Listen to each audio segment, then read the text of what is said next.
Está por comenzar Dosis Filosóficas. Sintoniza el 1180 de amplitud modulada.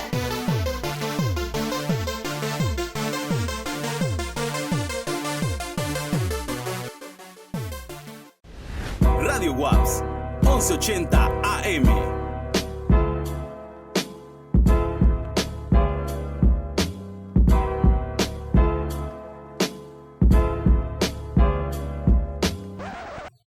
Cuando hubiere acabado de expiar el santuario y el tabernáculo de reunión y el altar, hará traer el macho cabrío vivo, y pondrá Aarón sus 2 manos sobre la cabeza del macho cabrío vivo, y confesará sobre él todas las iniquidades de los hijos de Israel, todas sus rebeliones y todos sus pecados, poniéndolos así sobre la cabeza del macho cabrío, y lo enviará al desierto por mano de un hombre destinado para esto. Y aquel macho cabrío llevará sobre sí todas las iniquidades de ellos a tierra inhabitada, y dejará ir el macho cabrío por el desierto. Levítico capítulo 17, versículos del 20 al 22. Muy buenas tardes, tengan todos ustedes. Bienvenidos a un programa más de Dosis Filosóficas. El tema del día de hoy es la violencia y lo sagrado. Mi nombre es Italia Silva y saludo a todos mis compañeros. Muy buenas tardes, tengan todos ustedes. Mi nombre es José León y sea bienvenido y bienvenida. ¿Qué tal? Buenos días, buenas tardes o buenas noches. Rubén. Muy buenas tardes, yo soy Arely López. Bienvenidos y gracias de nuevo por estar acá compartiendo con nosotras y nosotros. Bueno, lo primero que hay que hacer es intentar aproximarnos. Estaba leyendo hace poco a Heidegger qué es la filosofía y estaba planteando esa idea de camino. Entonces creo que nuestra forma nuestro primer camino o nuestra primera forma de aproximarnos es a conceptos como violencia y sagrados con una primera definición. Claro, y siguiendo además también la tradición de nuestra compañera Claudia, pues bueno, decidimos, un saludo Claudia, decidimos plantearles definiciones primero muy populares acerca de ambos términos, de violencia y de sagrado. Según el Diccionario del Español de México del Colegio de México, pues la violencia es la condición o el comportamiento de quien usa la fuerza para alcanzar sus fines, imponerlos y hacerlos valer. También puede ser considerada la violencia una acción brusca y fuerte de algo o alguien o la presión fuerte de alguna cosa o de una persona sobre las emociones y los sentimientos de otra persona. En cambio, lo sagrado es considerado como aquello que es objeto de culto religioso o de pleitesía. También es aquello que es digno de gran respeto y extremadamente valioso e importante. Y bueno, como primera definición nos da como un poquito como pautas y guías, pero hace falta, pues estamos aquí para ello, profundizar.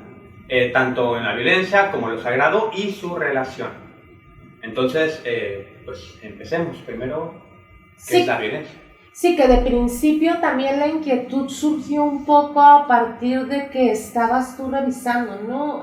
Algún texto donde se brinda un vínculo bastante fuerte, se hace explícito, estamos hablando específicamente de Girard, ¿no? Este texto en torno al chivo expiatorio, cuyo origen está ubicado en el libro de Levítico, en uno de los libros de la Biblia que acabamos de leer ahorita en el epígrafe, donde se habla de que se pueden depositar sentimientos, culpas, actos sobre en este caso en el del rito son machos cabríos, y que al depositar las culpas ahí, quienes las depositan quedan limpiecitos, ¿no? Pero entonces el que queden limpiecitos está directamente relacionado con un acto de imposición, de violencia que trasciende dejando a quienes ejercen esta violencia sobre estos animales no humanos libres de todo pecado. El chivo expiatorio es una figura que más adelante lo platicaremos, tiene también algunas, tiene representaciones en la contemporaneidad, pero antes de llegar a ese momento, platicábamos que en filosofía también es pensado por la condición de la violencia, ¿no? ¿Quién ejerce la violencia? ¿Sobre quién se ejerce? ¿Y qué distingue a un acto como violento? Claro, solamente como acotación de Girard, diría yo no soy experto en Girard, pero diría yo que de sus 3 obras, respecto al chivo expiatorio específicamente, es importante para que, si le interesa, uno se llama Mentira romántica y verdad novelesca, la violencia y lo sagrado, y El chivo expiatorio. Esos 3 libros, si quiere entrarle a específicamente la figura del deseo, que ahorita vamos a verlo, la violencia, lo sagrado, su relación, y específicamente el chivo expiatorio. Entonces, ¿vas a decir? No. Entonces, ¿vamos a empezar con la violencia? Bueno, la violencia. Fíjate que ahorita que estaba leyendo la definición, estamos nosotros acostumbrados a pensar la violencia desde una cuestión externa. O sea, como el ejemplo que estábamos dando hace rato, que pongamos que aquí afuera no sé cómo decir, del recinto en el que estamos aquí, para no decir nada. De ese lugar, este lugar. De cuyo nombre no me puedo acordar. Sí, y prefiero no hacerlo. Entonces, pongamos que pasa un señor, el que sea, ¿no? El que te caiga el gordo a ti, que estés viendo ahí. Pasa por ahí y se topa con otra persona y de repente, ¡pum! ¿no? O sea, este pum es como que, ¡pum! ¿no? Le suelta un golpe, ¿no? Así de la nada. Entonces ahí hay una violencia externa, es decir, otro sujeto atenta contra la vida del otro. O sea, esa es una violencia externa. Pero estuve revisando la topología de la violencia de Byung-Chul Han. No sé si lo pronuncié bien, que de verdad que... Byung-Chul Han, así pues. Bueno. Sí queda. Sí queda, sí pasa. Sí, ¿no? Castellanizado está bien. Bueno. Luego ya ahí alguien, si sabe cómo se pronuncia, me contacta, por ¿no? favor. Y me manda un audio cómo se pronuncia. Alguien que sepa coreano en la audiencia. Norcoreano. Bueno, en este libro de Topología de la Violencia habla de una macrofísica de la violencia, es decir, en este momento de la macrofísica de la violencia es una violencia más arcaica, dice, ¿no? Porque es cierto que hay una violencia, digamos, externa, como el ejemplo anterior, pero va más relacionado con esta cuestión de lo sagrado, que vamos a tratar también, ¿no? Va con una cuestión de lo sagrado, de lo externo, pero hay un momento en la modernidad en cuando se pierde el sujeto, es decir, cuando el sujeto se revela sujeto, la violencia pasa de lo externo a lo interno, es decir, se interioriza la violencia. Y ya no hablamos, pues, de una agresión así tan evidente como acá, que en los tiempos, digamos, de la Grecia clásica se veía, bueno, normal, ¿no? Un domingo que te levantas y ves cómo le pegan un trancazo. Oye, no sé si... Sí, trancazo. Bueno, trancazo, bueno. Está bien. No te censures. No ejerzas esa violencia sobre ti. También la puedes decir violencia bronca. de la censura. Bueno, esa bronca, ¿no? Ese impacto del puño de... No, pero sobre el otro, ¿no? Es que está dando un ejemplo práctico de cómo uno ejerce violencia. Qué sobre propio. Sí.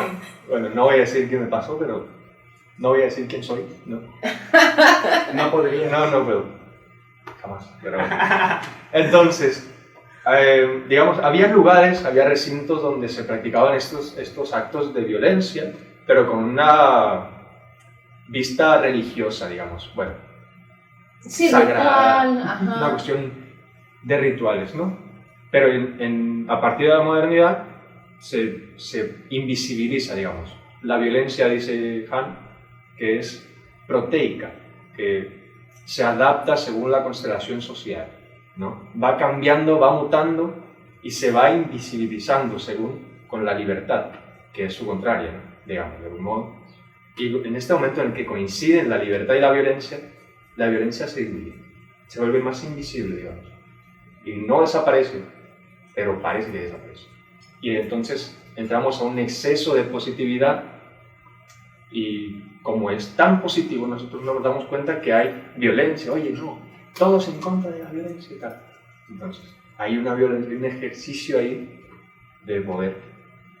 Que podría, no sé si es correcta mi interpretación respecto a lo que revisaste de Byung-Chul Han, pero podría entenderse como que al modificarse la forma del ejercicio de la violencia, se vuelve más sutil, ¿no? Es decir, adquiere formas no tan explícitas como el trancazo que das o que te dan en la calle, sino que incluso las mismas personas podemos ejercer violencia sobre nosotros mismos. Ya ni siquiera es necesario que alguien ejerza violencia sobre nosotros, sino que nosotros mismos nos castigamos, ¿no? O sea, somos punitivos con nosotros mismos. No sé si orientado en ese sentido va este libro que revisaste de Byung-Chul Han. Sí, totalmente.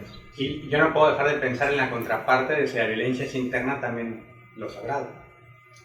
Yo ¿Cómo? Sí, o sea, yo pensaré en esas ideas como, por ejemplo, mi cuerpo es un templo, que ya lo sagrado soy yo, o está dentro de mí, o está aquí, no está allá, sino que es aquí. Ya, la violencia, pero también lo sagrado. Sí. Como interior, como también hablar, por ejemplo, de este fuero interno, como esta sala donde habitas, pero es interior. Es la meditación, por ejemplo, y otras cosas más, que puede ser también relacionarse con lo sagrado. Sí, digamos que se prioriza de algún modo el yo, o sea, aparece aquí, ¿no? Incluso en términos de violencia y en cuestión de sagrado. O sea, ya no ejerzo la violencia sobre el otro, sino que lo interiorizo y soy violento contra mí mismo, porque me exijo y me autoexploto a mí mismo para sacar todo lo que tengo que sacar, ya sea en trabajo, de la escuela, no sé. La expectativa de lo que debo ser, ¿no? También, ¿no? Es que debes, a mí me encantan estos memes de yo intentando ser feliz, tomar agua, regalarme, amarme a mí misma, comer 3 veces al día, y entonces sale una chava así jalándose los pelos sobre el escritorio, ¿no? Definitivamente me representa, ¿no?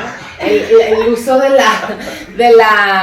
toda esta expectativa que generamos respecto a lo que debemos vivir o cómo debemos vivir, deriva, por lo menos en mi caso, y creo que en muchos, en un ejercicio constante de vigilar y castigar, ¿no? De una fijación con estar en este ejercicio de control y de poder y punitivo en el caso de no poder cubrir las expectativas que quién sabe qué tan propias no son. Es lo que iba a decir. Well, Girard tiene... Ahí va, perfecto puente. ¿Vieron qué elegancia? En realidad me estoy saltando, me estoy saltando. Pero Girard tiene algo que decir respecto a eso para complementar lo que están diciendo. A ver. Girard en Mentira romántica y verdad novelesca habla de cómo se cree que el deseo en el romanticismo es una línea recta. Es sujeto deseante, objeto deseado. Entonces solo hay que llegar a... O sea, es un acceso directo. Pero dice Girard, no. Hay que dejar de pensar en líneas, en esta figura de la línea, y pensemos mejor en el triángulo. Hay un sujeto deseante, hay un objeto deseado, pero además hay un mediador que me enseña qué desear, que me enseña qué es lo que debo desear, es un modelo. Entonces, lo que se desea, tomar agua, hacer ejercicio, trabajar, en realidad, para poder nosotros y nosotras destacar en nuestra comunidad, no podemos destacar en lo que queramos. Tenemos que destacar en lo que se considera destacable. Para yo ser un buen un profesor investigador, no tengo que hacer ciertas cosas que me está exigiendo la comunidad para que yo sea considerado condecorado, ser Hay una palabra que tiene que ver con destacar ciertas menciones honoríficas, pues, el honor y otras cosas más se consiguen, pero no con lo que yo quiera, es con lo que me exige. Entonces, para ser destacado entre el montón de personas, hay que lograr cristalizar, dirías tú, lo que se desea, pero no desde el fuero individual, sino a partir de un constructo que nos es común, ¿no? O sea, tú con el ámbito académico, yo lo primero que pensaba era esto de ¿quieres bajar de peso? ¿Quieres hacer ejercicio? ¿Quieres tomar 2 litros de agua? ¿Realmente porque lo deseas o porque te han dicho que es lo deseable? Que es justamente lo que dice Girard. Es justamente lo que dice Girard. Lo deseable no es... Lo deseado no es deseado porque sea deseable, sino porque es deseado, justamente.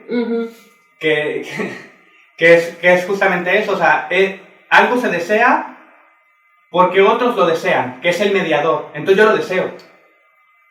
Y si yo lo deseo y mi mediador lo desea, yo puedo ser el mediador de otro sujeto deseante para desear lo mismo. Entonces empieza la lucha.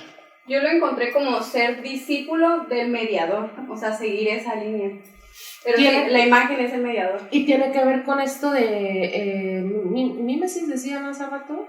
El deseo mimético. Sí, el deseo mimético, porque entiendo que tú leíste algo al respecto, ¿no? Sí, pero todavía no vamos a llegar ahí. O podemos saltarnos y empezar a improvisar y saltarnos el programa. Sí, pero es que esto que comentaron me remite a lo que decíamos antes de picarle play a la grabación, porque saben que esto es una dosis enlatada. Por si no se percataron, hace ratito Rubén por eso dijo buenos días, buenas tardes o buenas noches, así como medio... Considerando a los que son como yo, ¿no? Así es. Los que pasan el momento durísimo todavía. ¿No? Ajá, entonces... El trauma de Rubén. No lo supera. Es que No nunca, lo supera, nunca lo va a superar. Todos los programas los voy a mencionar. No se engañen, es la Matrix, es la Matrix. Es la Matrix.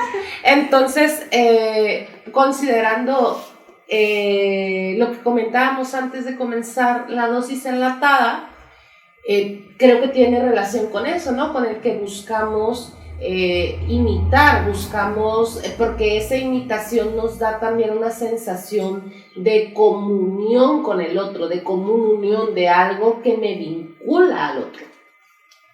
Pues puedo decir lo que yo, con lo que yo me quedé de la mímesis y ya me corregirás o me completarás, José. Bueno, yo leí que Girard habla que, o sea, tenemos un deseo constante de mímesis, todo, ¿no? Y que la mímesis es imitación, y dice Girard que no es, en sí la mímesis no es negativa, pero se puede tender a lo peor, a la violencia, puede llegar a la violencia. Como un ejemplo que yo les platicaba antes de empezar a grabar, puedo hacer mímesis si José está tomando un vaso de agua. Entonces yo quiero es mímesis de apropiación. Yo lo que quiero es lo mismo que él tiene, el objeto, el vaso de agua. Y llega un momento en el que se me olvida, ya ni siquiera es importante el objeto, y yo lo que quiero hacer es mímesis antagonista. O sea, quiero ser como él, pues, pero en diferentes personas. Entonces, la mímesis en sí no es negativa, pero puede generar violencia, puede tender a lo malo. Y así se crean también... es que Girard es fantástico. Girard me recordó el pensamiento complejo que vimos hace unos programas. Dice Girard, como antropólogo, a ver,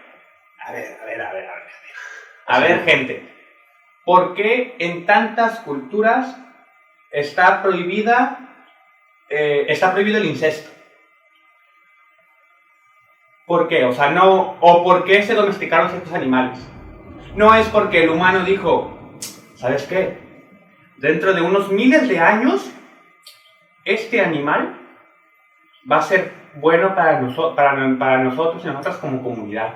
Vamos a domesticarlo. O no dijeron... Nuestro símbolo. Ajá. O no dijeron, ¿sabes qué? Si me meto con mi madre, va a haber unos problemas ahí genéticos dentro de miles de años, y creo que creo que mejor no. No, dice Girard. Se trata de algo, o sea, eso sería, es que eso es impensable, o sea, eso es imposible. También critica mucho la idea del contrato social en la tradición de los naturalistas, pero eso no es tema por acá, pero también critica, que es la misma lógica, pues, buscar crear algo que, o sea, que haga que todo tenga sentido. Pero dice Girard, Me siento bien para escuchar todo esto. dice Girard, justamente con la mímesis, siempre te dicen, come como un papá, habla como un papá, compórtate como un hombre en el caso de los varones, como en el caso de los varones, compórtate como un hombre. Entonces tú estás imitando al padre. ¿Y qué es lo que tiene el padre? Dentro de su espectro de deseo, a la madre, a tu madre. Entonces, deseas a la madre. Pero hay una confrontación. Entonces las comunidades empezaron a crear estos mecanismos para que no exista esa confrontación.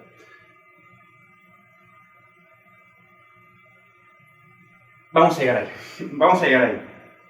Empieza por este mismo deseo, por desear lo mismo, empiezan estas guerras, y empieza una guerra horizontal, todos contra todos. Y empieza lo que dice Girard, es un ciclo de venganzas. Rubén me roba el cuaderno y yo lo mato. Pero su padre llega y mata a mi padre. Y yo me quiero vengar de él por matar a mi padre y mato a su esposa, a tu madre. Y el hermano se quiere vengar y mata a mi hermano. Y es un ciclo de venganza tras venganza, tras venganza, tras venganza. Es un ciclo interminable de violencia. Entonces lo que se va a buscar por necesidad, o sea, es como, basta ya de violencia. Hombre, que ¿cómo quieres que no lo tome personal eso? Para tener ese ciclo de venganzas, lo que se hace es concentrar toda la violencia que se está desencadenando en un solo sujeto. Si era horizontal, la violencia era de todos contra todos, se vuelve vertical y es todos y todas concentrémonos en un solo objeto de venganza, de violencia, que va a ser la figura del chivo expiatorio, que es con lo que se empezó con el epígrafe. Y se crea un chivo expiatorio. Ahorita vamos a llegar a... O sea, si entendí bien, el planteamiento es que la generación de chivo expiatorio viene a dar solución a un orden de principio donde horizontalmente todos ejercen violencia los unos sobre las otras y las otras sobre los unos, y entonces, como es un ciclo sin fin, el poder concentrar las expresiones de violencia en uno solo que es subordinado a los organizados, terminaría con la presión constante de la violencia horizontal. Sí, correcto. Y Girard también dirá, ¿no?, que es el principio fundamental de la cultura. Sí. De la unión. Pero hay que distinguir entre sacrificables y no sacrificables. Porque si yo mato a Rubén, que es parte de la comunidad... Porque esos ejemplos... De verdad. Porque si les pongo a ustedes un feminicidio, no, gracias. Voy a dejar aquí una encuesta en los comentarios. ¿Es personal o no? Escríbanos al Sí, respecto. entre broma y broma, la verdad. Sí, ojo. O sea, si yo mato a alguien que no es sacrificable, se va a venir la venganza sobre mí. Porque es una víctima no sacrificable y la estoy sacrificando, estoy asesinándola, entonces el ciclo va a renacer, el ciclo de venganza. Entonces tenemos que escoger a alguien que no sea parte de la comunidad. Puede ser el extranjero, puede ser el lisiado, puede ser... Quien no comparta tu sistema de valores y de creencias. También puede ser el crío. Puede ser el crío porque el crío aún en muchas culturas requiere un rito de iniciación para poder ser parte de la comunidad. Antes no lo es. Entonces, pueden ser animales. Dice Girard que no es relevante distinguir entre víctimas sacrificables humanas y no humanas. No es relevante. Que el hecho de que lo volvamos relevante, en realidad es un aspecto, es un juicio moral, el quererlo volver relevante. pero dice ya que no lo es. Dentro del mecanismo no lo es. Hay víctimas sacrificables y no sacrificables. Las no sacrificables no inspiran venganza. Las sacrificables, perdón, no inspiran venganza. Las no sacrificables inspiran venganza. Entonces, por ejemplo, usa la idea de Edipo. Y dice, Edipo significa... Puede significar el de los pies hinchados, o puede significar así como síntesis, o sea, como simplificando el cojo. Dice, ¿qué nos hace pensar? O sea, en Tebas, y lo vimos en el programa, se vio en el programa de la tragedia, en Tebas había una peste. ¿Qué nos hace? ¿Por qué creemos? Bueno, acotación. Girard dice que los mitos son esa voz de la comunidad. Son necesarios para la comunidad, por eso por eso son tan importantes los mitos en las comunidades. Dice, ¿por qué creemos que Edipo mató a su padre y fornicó con su madre? Porque buscaban convertirlo en un monstruo. Hay dos formas de monstruosidad, la moral y la física, aunque, repite Girard, no es relevante si es una u es otra. ¿Qué nos hace creer que en realidad sí lo hizo? ¿No será acaso, dice Girard, que lo que se buscaba es volverlo un monstruo para que su sacrificio no nos causara remordimiento, sino que lo viéramos justamente como alguien que debe sacrificarse, como un chivo expiatorio, y que al momento de destruirlo el ostracismo, exiliarlo, exiliarlo, desterrarlo, se purifica la ciudad, porque él era el culpable de la peste. No es cierto, solo es una fuga de la violencia. Yo pienso, porque también la otra monstruosidad que menciona Girard es la física. Es no saber, o no solo la física pues, pero no saber, no respetar las diferencias, dice Girard. Existe lo humano y existe lo animal, están diferenciadas. Pero ¿qué pasa, por ejemplo, con el Minotauro? Ese ejemplo no lo pone Girard, lo pongo yo, pero es que no puedo no pensarlo. ¿Qué pasa con el Minotauro? Es un hombre bestia. ¿Qué le pasa? Está en un laberinto. ¿Y qué nos hace creer que en verdad el Minotauro mató personas? Es lo que nos dijeron, que el Minotauro mató personas. Pero el verdadero crimen es no saber diferenciar entre humano y bestia y ser humano-bestia. Y es un chivo expiatorio. Aún no hemos llegado a lo santo, a lo sagrado, pero ya vamos entendiendo el mecanismo. Quiero ceder la voz porque estoy hablando mucho. O sea, se podría pensar, o si las personas que desconozcan sobre el tema podrían creer de, solamente son pues ciertas religiones o ciertos cultos los que incluían violencia. Pero yo revisé un artículo, ya me gustó leer los artículos del periódico El País.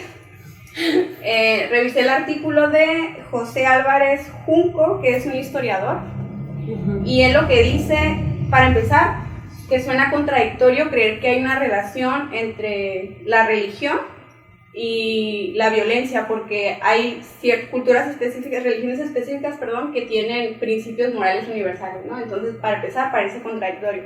Pero dice este personaje que en realidad no ha habido ni una sola religión o culto que no incluya violencia, y en eso no se separa a Occidente de Oriente, y tampoco a América. O sea, incluso los aztecas, aunque ellos no tuvieron textos, porque hay ciertas religiones que sí tuvieron textos, incluían la violencia.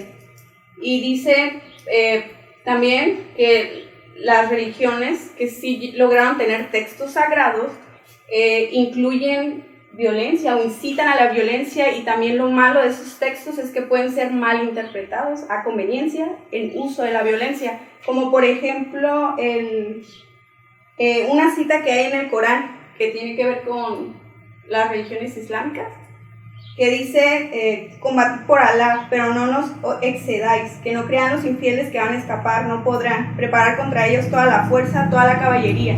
O en el Antiguo Testamento hay citas que dicen, perseguiréis a vuestros enemigos que caerán ante vosotros al filo de la espada. Entonces, lo que quiere decir básicamente este historiador es que no ha habido ni una sola religión que se libre del uso de la violencia en algún momento. y lo podemos ver reflejado en algunos textos sagrados. Entonces, ahí ya vemos que definitivamente hay una religión sí o sí de la violencia y lo sagrado todo el tiempo. Sí, y no solamente en las organizaciones propiamente religiosas, sino también en las organizaciones políticas, sí. ¿no? Guerra sin tregua al que intente de la patria manchar los blasones.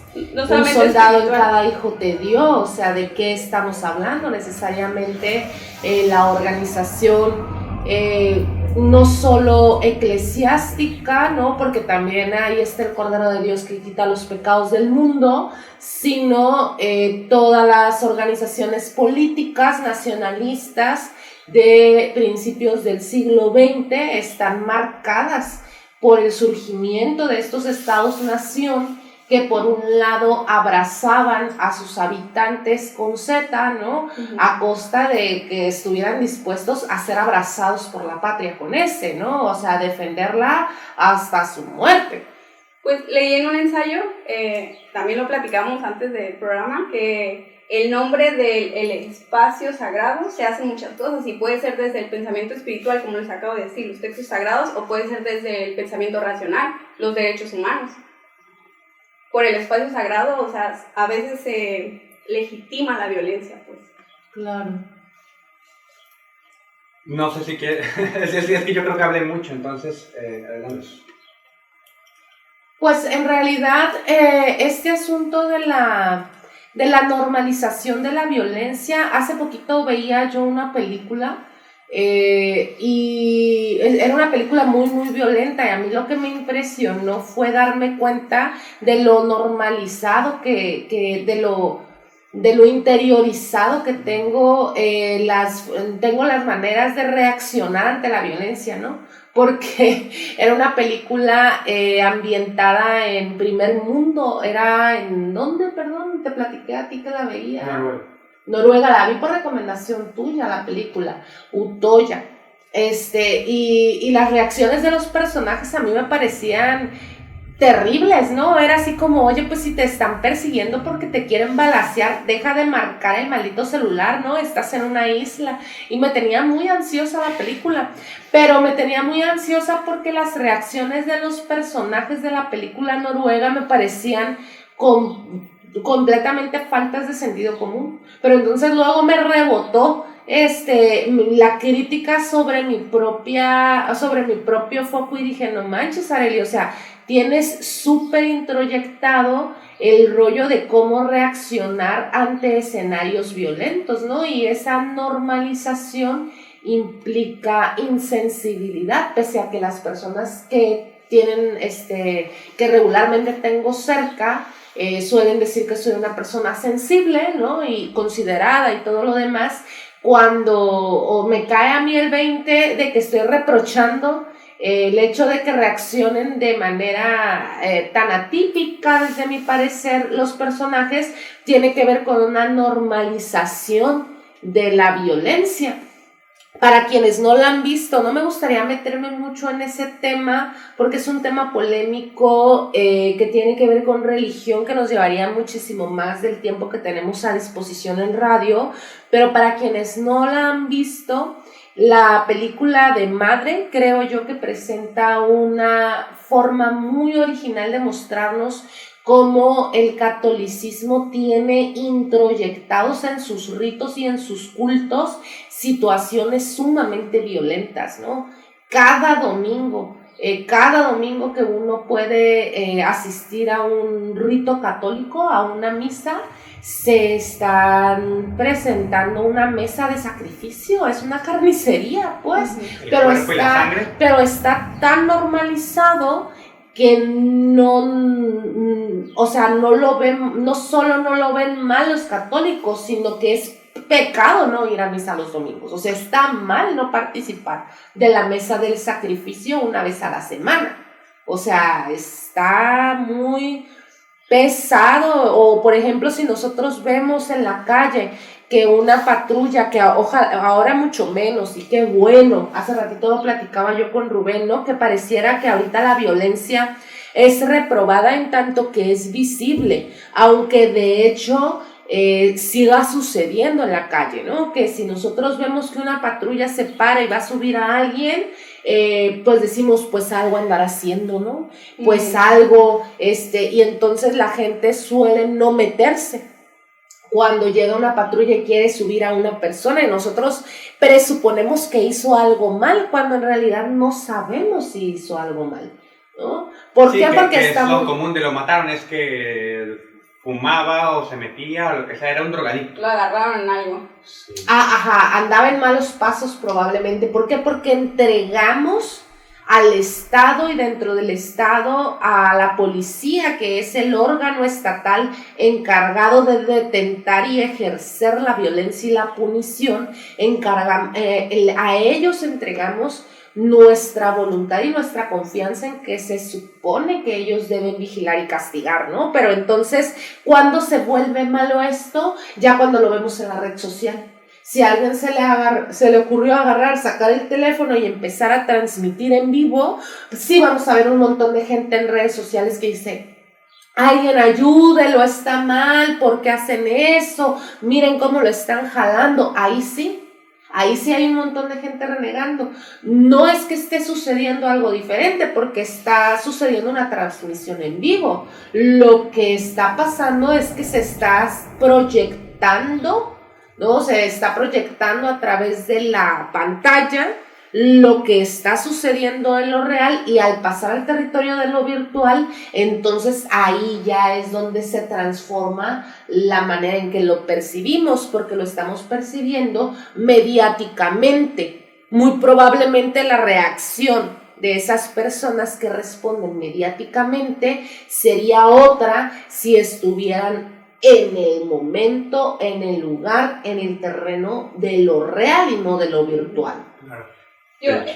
Sí, dale, Rubén, dale. Bueno, de hecho, en el libro de la topología de la violencia, Han habla también de esta transición de la violencia de lo real a lo virtual. O sea, de eso que mencionan, ¿no? Por ejemplo, también habla de que la sobreinformación es una forma de violencia. Sí.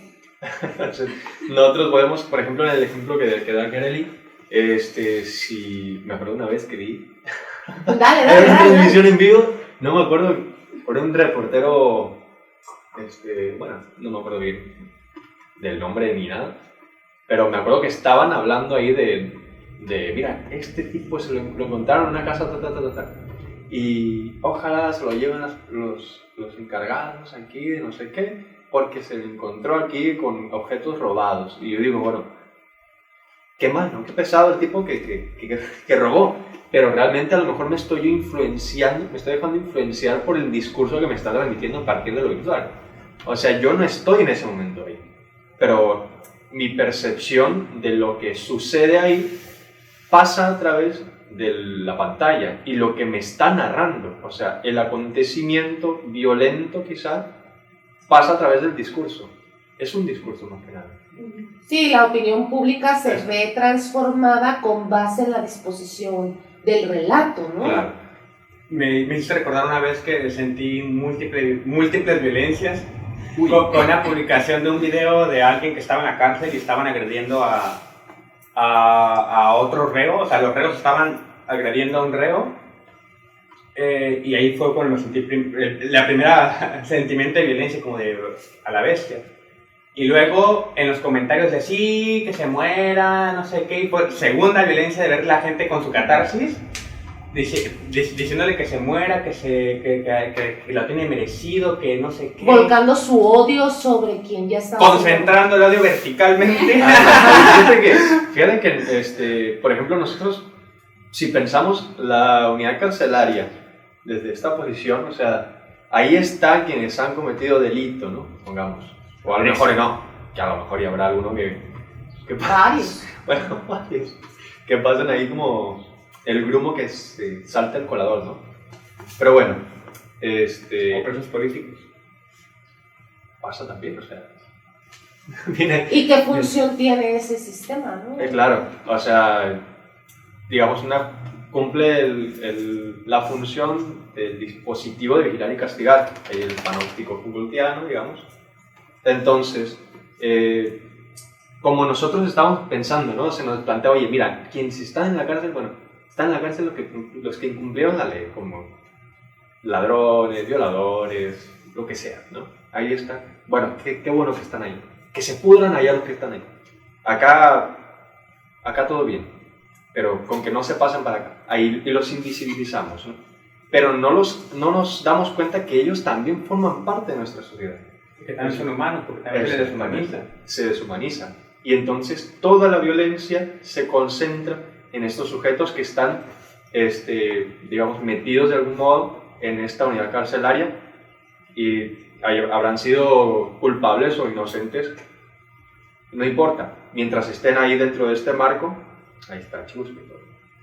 Italia, ¿querías comentar hace Sí, ratito? hablando de la normalización de la violencia y regresando a lo sagrado, yo vi pues una reflexión que decía que, por ejemplo, cuando relees acerca de los dioses griegos y los ves a través de los ojos de la violencia, o sea, encuentras muchas cosas. Por ejemplo, está en la Ilíada de Homero el caso de Níobe, que es una mortal, y yo me acordé muchísimo de ti, Arely, cuando lo estaba leyendo. Níobe, no recuerdo exactamente el nombre, a qué diosa le dijo que ella quería ser diosa, y era una mortal. Entonces recuerdas esto del destino, tú naciste mortal y así te tienes que morir. Entonces le faltó el respeto a la diosa esta que les digo, no recuerdo el nombre, porque ella quería... ¿Era? No. El caso es que esta persona se ofendió porque como una mortal quería ser dioses como ellos y mandó a Artemisa y Apolo a matar a los 12 hijos de Níobe de una manera atroz, Brutal. a flechazos y no sé qué. Entonces, tú lees esas cosas y te das cuenta de cómo se justifican actos, pues, en nombre de lo divino, de lo sagrado, o incluso regresando al cristianismo, también leí que una vez Yahvé, hablando con Moisés, desapareció a no sé qué tantos miles, 250 miles de personas solamente porque no creyeron en él. Y, o sea, las personas que son religiosas, Ay, Sodoma y Gomorra, cuando leen Caín y esas Abel. cosas, o sea, ¿qué dices? Pues, o sea, hay actos que están justificados en nombre de la violencia y a veces ni siquiera los criticamos porque están normalizados. Pues es Dios, él pudo haber El diluvio. se los tragó. Bueno, en este caso lo que hizo Yahvé fue que abrió la tierra y los mandó directo a no sé qué infierno y ahí se murieron. O sea, no les provocó dolor, pero fue violento de todas formas. Está el diluvio, está la Santa Inquisición, están muchas cosas. Yo quiero solo mencionar, o sea, yo conocí a René Girard por un video de YouTube. Me lo presentaron a René Girard. Millennials. Sí, qué bueno. Amamos YouTube. Y luego vi muchas similitudes con un cuento de Ursula K. Le Guin. Y por eso me metí directo a Girard y me volqué sobre Girard. Y les quiero recomendar el cuento. Quiero leerles una parte para que vean la maravillosa pluma de Ursula K. Le Guin. Y para ver cómo se transita del chivo expiatorio al Dios. Se sacraliza. Sí, cómo se sacraliza al chivo expiatorio. Voy a leer, hice una selección del cuento, solo una pequeña selección, dice... nos introduce Úrsula a Homelas, que es un poblado donde los niños van desnudos en caballos, los barcos van llegando al puerto, hay fiesta, hay música, hay baile, hay un niño tocando la flauta en algún lado, hay sabios, no hay guerra, todo es felicidad, alegría y todos marchan en una procesión, o sea, así, todo así. Y en algún lugar, en un sótano o una habitación de Homelas, hay un niño sentado en ese lugar. Puede que sea un niño o una niña, parece tener unos 6 años, pero de hecho tiene casi 10. Es retrasado mental, quizá naciera deficiente o tal vez su imbecilidad sea debida al miedo, a la mala nutrición y a la falta de cuidados. Se rasca la nariz y a veces se manosea los dedos de los pies o el sexo y permanece sentado, acurrucado en el rincón opuesto al cubo y a las 2 escobas. Tiene miedo de las escobas, las encuentra horribles, Cierra los ojos, pero sabe que las escobas siguen estando allá y la puerta está cerrada con llave y nadie vendrá. La puerta permanece siempre cerrada y nadie viene nunca, excepto algunas veces. El niño no tiene la menor noción del paso del tiempo. Algunas veces en que la puerta chirría horriblemente y se abre y una persona o varias personas aparecen. Una de ellas entra y a veces y golpea al niño para que se levante. Las demás no se le acercan nunca, pero miran al interior del cuarto con ojos de horror y de disgusto. El cuenco de la comida y la jarra son llenados apresuradamente. La puerta vuelve a cerrarse con llave, los ojos desaparecen. Las gentes que permanecen en la puerta no dicen nada nunca, pero el niño, que no siempre ha vivido en aquel cuarto y puede recordar la luz del sol y la voz de su madre, habla algunas veces. «Seré bueno», dice. «Por favor, déjenme salir, seré bueno». Ellos no contestan nunca. Antes, por la noche, el niño gritaba pidiendo ayuda y lloraba mucho, pero ahora no hace más que gemir suavemente. «Mua, mua», y habla menos cada vez. Está tan delgado que sus piernas son puros huesos y su vientre una enorme protuberancia. Vive con medio cuenco diario de grasa y cereal. Está desnudo. Sus muslos y sus nalgas no son más que una masa de infectas úlceras y permanece constantemente sentado sobre sus propios excrementos. De aquí viene. Todos saben que está allá, todos los habitantes de Omelas. Algunos comprenden por qué, otros no, pero todos comprenden que su felicidad, la belleza de su ciudad, el afecto de sus relaciones, la salud de sus hijos, la sabiduría de sus sabios, el talento de sus artistas, incluso la abundancia de sus cosechas y la suavidad de su clima dependen completamente de la horrible miseria de aquel niño. Generalmente esto les es explicado a los niños cuando tienen entre 8 y 12 años, cuando se hallan en edad de comprender, y la mayor parte de los que van a ver al niño son jóvenes, aunque hay también adultos que acuden a menudo a verle, algunas veces de nuevo. No importa el cómo les haya sido explicado, esos jóvenes espectadores se muestran siempre impresionados y disgustados por lo que ven. Sienten aversión, algo que creían insuperado. Sienten la cólera, el ultraje, la impotencia, pese a todas las explicaciones. Les gustaría hacer algo por el niño, pero no hay nada que puedan hacer. Si el niño fuera conducido a la luz del sol, fuera de aquel abominable lugar, si se le lavara y recibiera comida y cuidado, eso sería algo bueno, desde luego. Pero si se hiciera esto, toda la prosperidad, la belleza y la alegría de Omelas serían destruidas ese mismo día y esa misma hora. Esas son las condiciones. Cambiar toda la bondad y alegría de Omelas por esa simple y mínima mejora. Rechazar la felicidad de miles de personas por la posibilidad de la felicidad de uno solo. Esto sería, por supuesto, dejar que la culpa atravesara las murallas. Y el cuento no acaba ahí, y no empieza ahí. Les recomiendo que lo busquen, es impactante. ¿Qué pasa? El chivo expiatorio, dice Girard, genera dos sensaciones a la vez. El chivo expiatorio genera alivio, porque nos hemos liberado de la peste en el caso de Edipo, nos hemos liberado de la guerra de Omelas, no hay guerra tal, no, por lo menos no lo dice Úrsula, empieza directamente con la fiesta, pero no hay, ya todo se solucionó porque se está expiando el dolor, la discordia, las culpas en el chivo expiatorio. Vuelve el orden. Vuelve el orden. Pero además hay, como dice Úrsula acertadamente, también hay horror.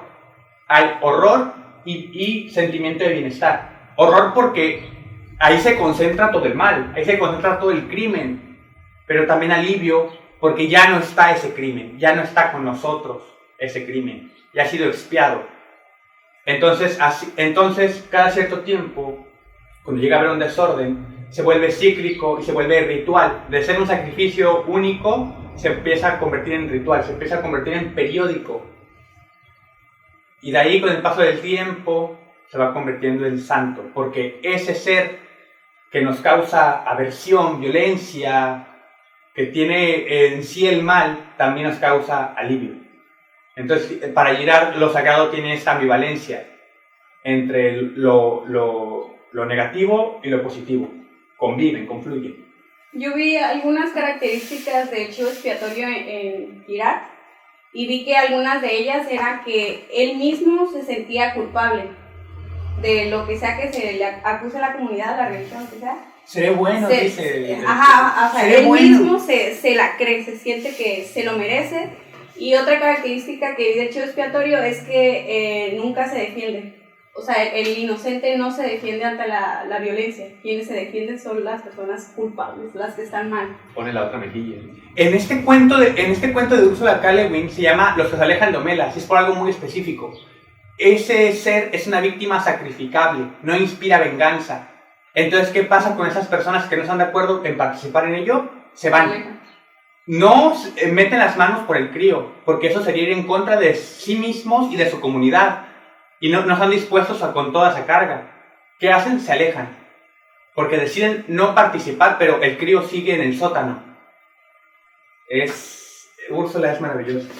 Rotísimo. Te deja el cuerpo Sí, así, te te deja deja el cuerpo mal, ¿eh? te deja el cuerpo Y mal. el texto es pequeño, yo lo descargué para leerlo, son no más de 25 hojas, ¿no? Como No, 24. son menos. Es que yo les mandé el archivo, pero tiene una entrevista.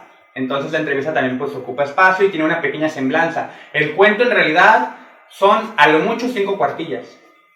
O sea, es un cuento pequeño pero fuertísimo. Bueno, siguiendo con la idea de el chivo expiatorio, ya nada más mi última intervención.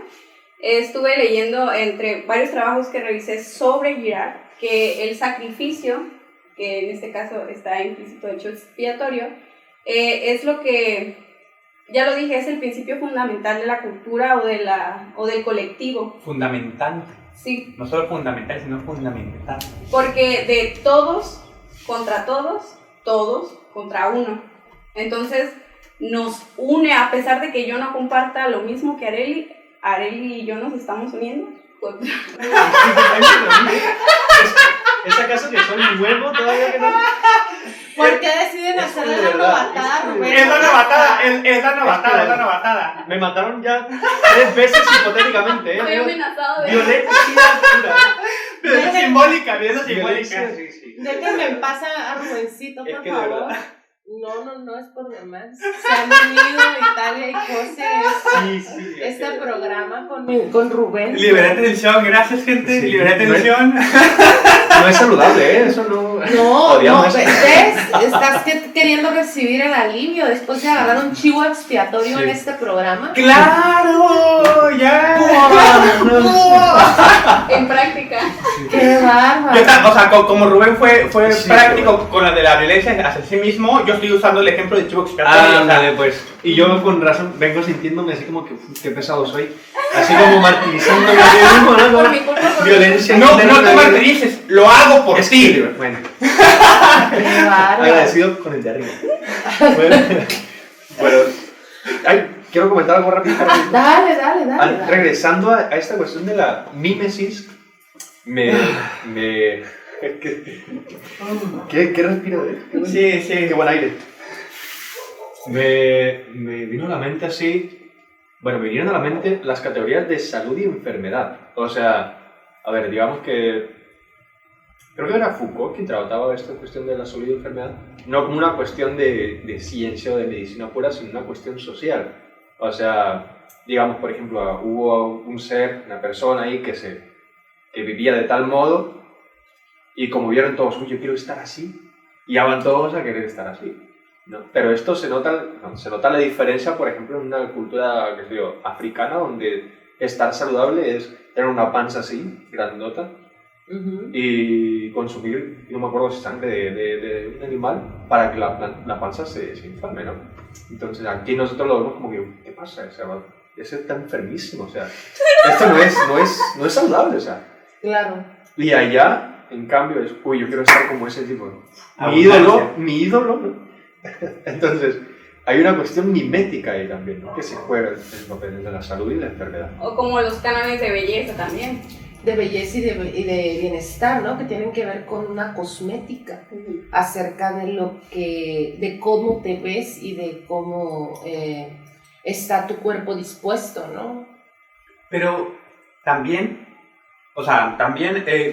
parece muy alejado, pero es muy, o sea, podemos ver que es tan cercano que nos pasa todo el tiempo, pues con el deseo mimético y todo pero también el chivo expiatorio.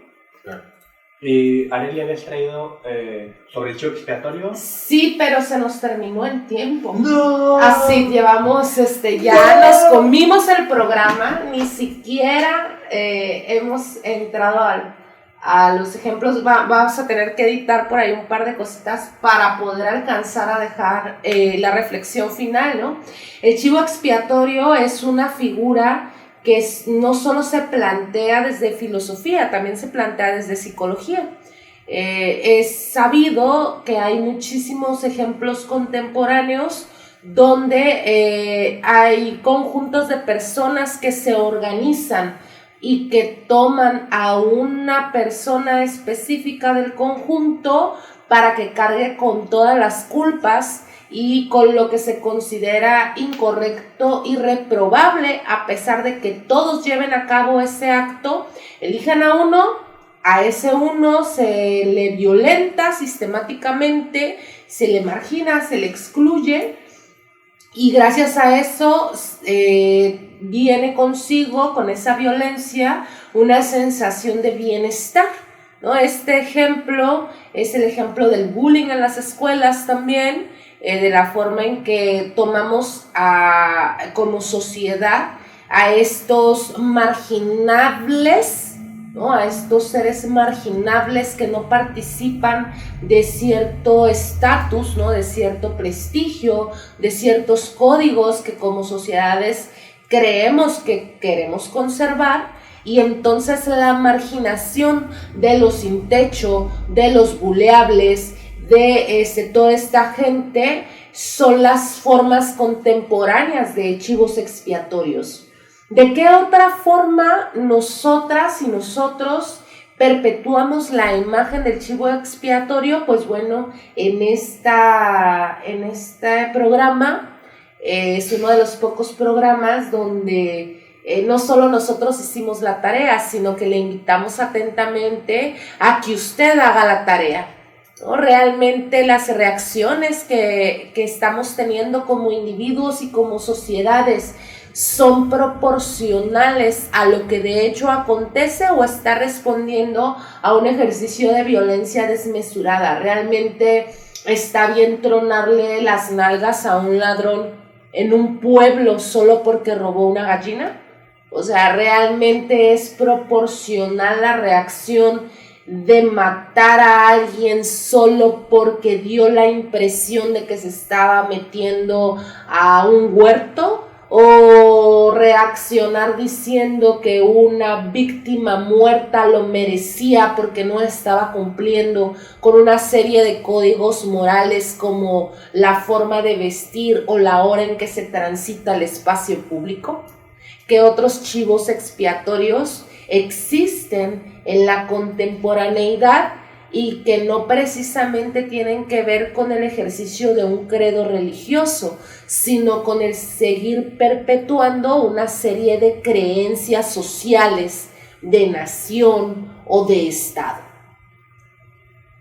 Que le vaya muy bien. Esto fue Dosis Filosóficas. Bye. ¡Qué fuerte! El cuerpo cortado. Radio WAPS 1180 AM.